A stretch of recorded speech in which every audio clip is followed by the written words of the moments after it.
el video anterior mostré la diferencia entre la dimensión bidimensional y la tridimensional. Ahora expondré la diferencia entre la tercera, cuarta y quinta dimensión. Esto lo hago con el fin de demostrar que no se trata de un tema de superstición, sino de ciencia comprobable.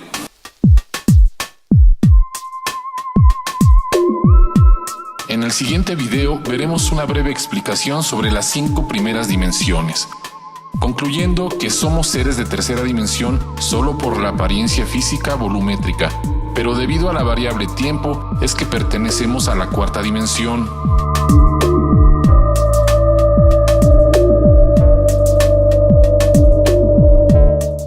We start with a point. Like the point we know from geometry, it has no size, no dimension. It's just an imaginary idea that indicates a position in a system.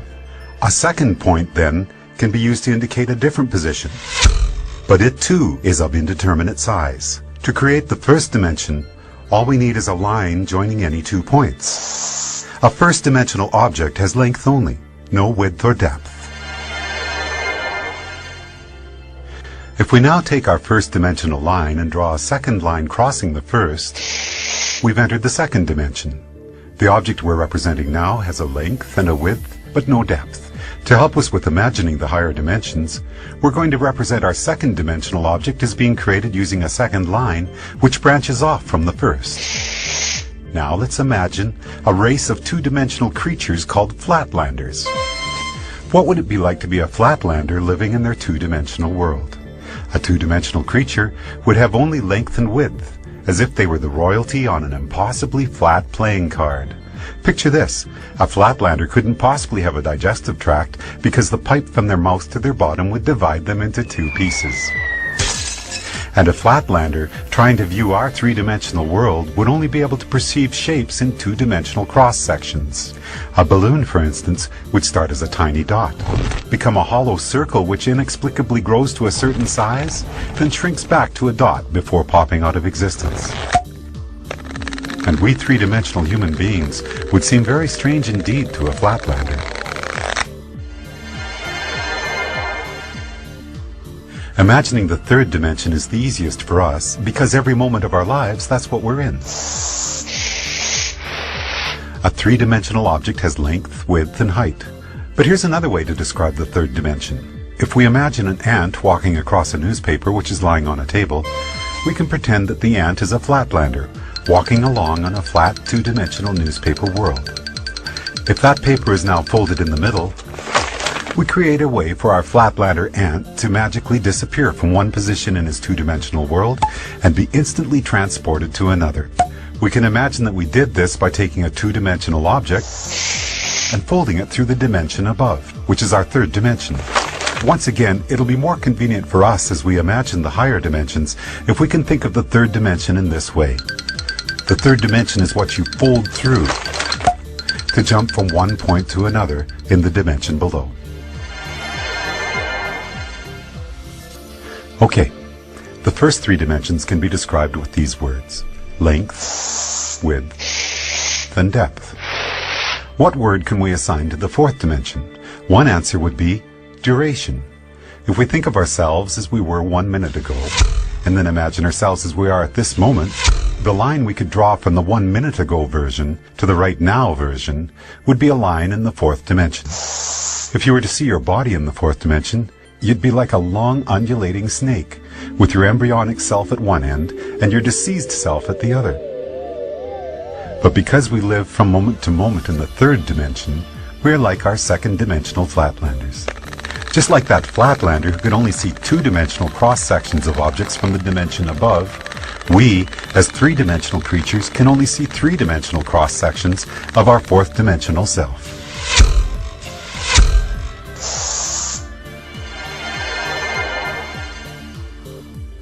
One of the most intriguing aspects of there being one dimension stacked on another is that down here in the dimensions below we can be unaware of our motion in the dimensions above. Here's a simple example.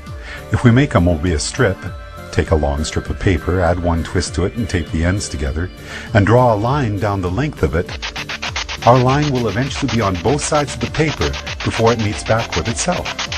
It appears, somewhat amazingly, that the strip has only one side, so it must be a representation of a two-dimensional object. And this means that a two-dimensional flatlander traveling down the line we just drew would end up back where they started without ever feeling like they had left the second dimension.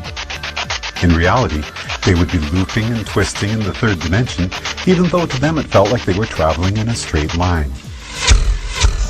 The fourth dimension, time, feels like a straight line to us, moving from the past to the future. But that straight line in the fourth dimension is, like the Mobius strip, actually twisting and turning in the dimension above.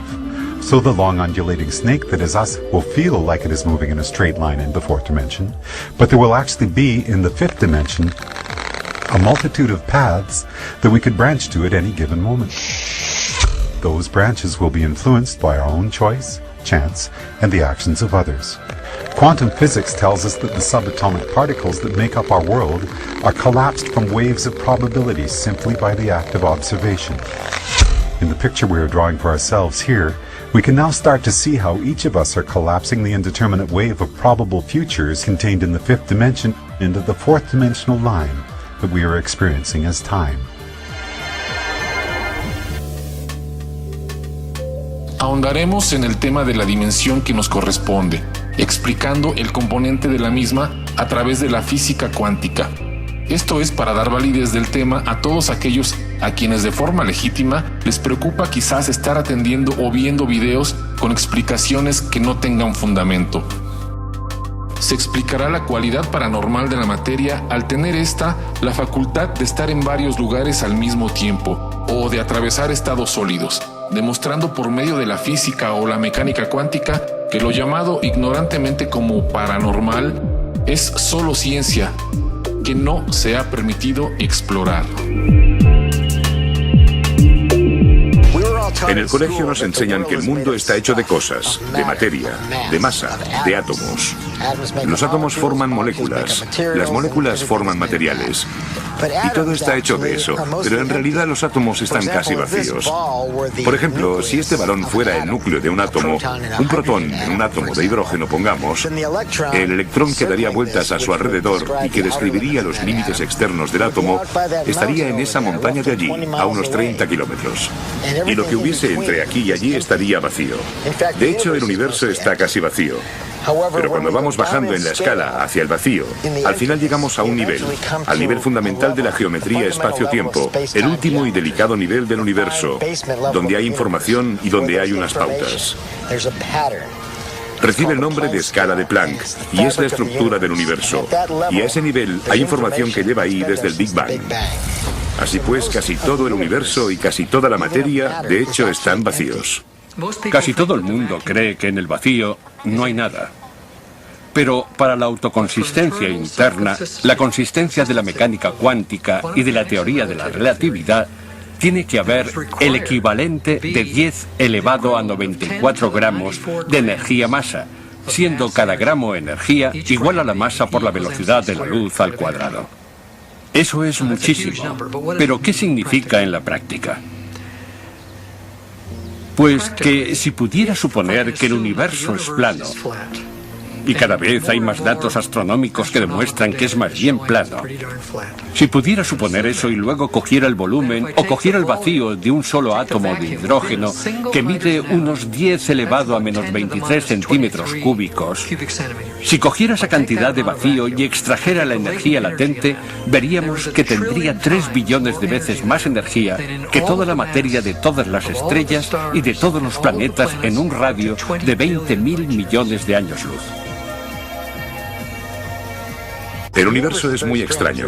Parece que haya dos conjuntos de leyes que lo gobiernen. En nuestro mundo clásico cotidiano, en líneas generales me refiero a nuestras escalas de tiempo y tamaño, las cosas se describen mediante las leyes del movimiento de Newton establecidas hace cientos y cientos de años.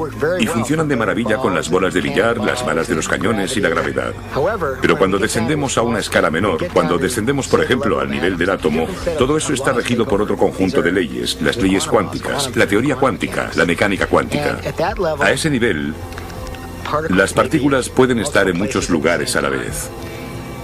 Pueden comportarse como ondas expandidas por el espacio y por el tiempo.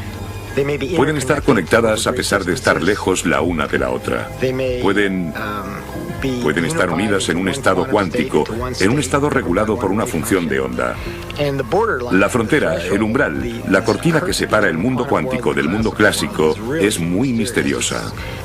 A veces recibe el nombre de colapso de la función de onda, porque en el mundo cuántico todo está superpuesto, hay distintas posibilidades.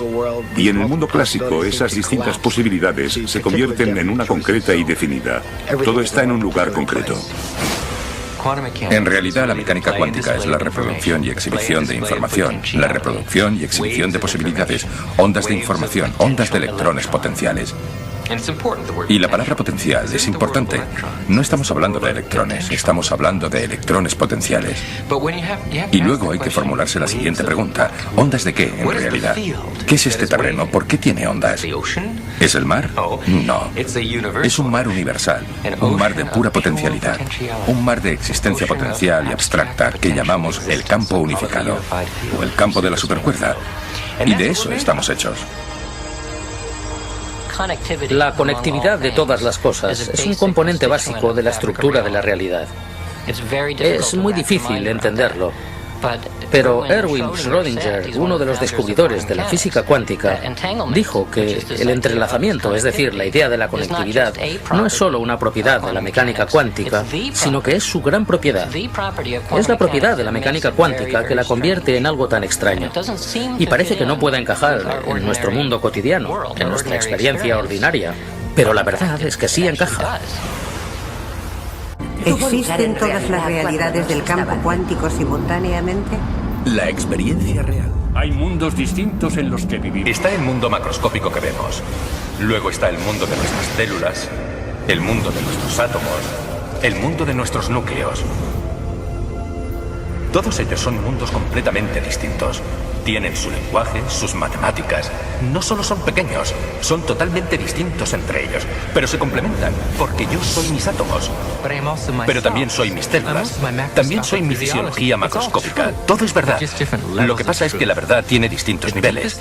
El nivel más profundo de la verdad descubierto por la ciencia y la filosofía es la verdad fundamental de la unidad. En el nivel subnuclear más profundo de nuestra realidad, usted y yo somos, en el sentido literal, uno.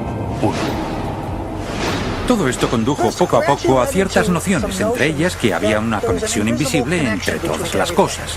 Los físicos le pusieron un nombre, lo llamaron entrelazamiento. Einstein dijo que no creía en la existencia de la mecánica cuántica, porque exigía que se produjera una acción espeluznante a distancia. Así lo expresó él. Y a lo que se refería es a que desde la concepción corriente de la forma como se genera la realidad, parece claro que esos dos sitios están en el espacio, separados, y que no hay acercamiento posible entre los dos. Pero en realidad no es así. A un nivel más profundo que no podemos ver con los ojos claramente, dos sitios en el espacio son el mismo sitio. Están coubicados, son coexistentes. Bien. Si concebimos el sentido común en su concepción más literal, es decir, lo que los sentidos te dicen del mundo, si el mundo en realidad está construido así, cosas como la parapsicología y las experiencias místicas no tienen ningún sentido. Porque lo que convierte a la parapsicología y a las experiencias místicas en algo extraño es la sensación de que hay alguna conexión entre lo que ocurre dentro de tu cabeza y lo que ocurre en otras partes, tanto en el espacio como en el tiempo. Y lo que la perspectiva de la mecánica cuántica proporciona es una manera de formular cómo son esas experiencias extrañas. Y lo reformula a partir de informaciones, en cierto sentido mágicas, que llegan a mi cabeza a través de señales, fuerzas o cosas así, hasta darle una perspectiva distinta. La perspectiva de que, en cierto sentido, mi cabeza está aquí, sí, pero también está extendida en el espacio y el tiempo. Así pues, cuando recibo una impresión telepática de alguien que está lejos, no es porque he saltado no sé cómo y la he cogido, sino porque, a un nivel profundo, mi cabeza y la cabeza de la otra persona están coubicadas.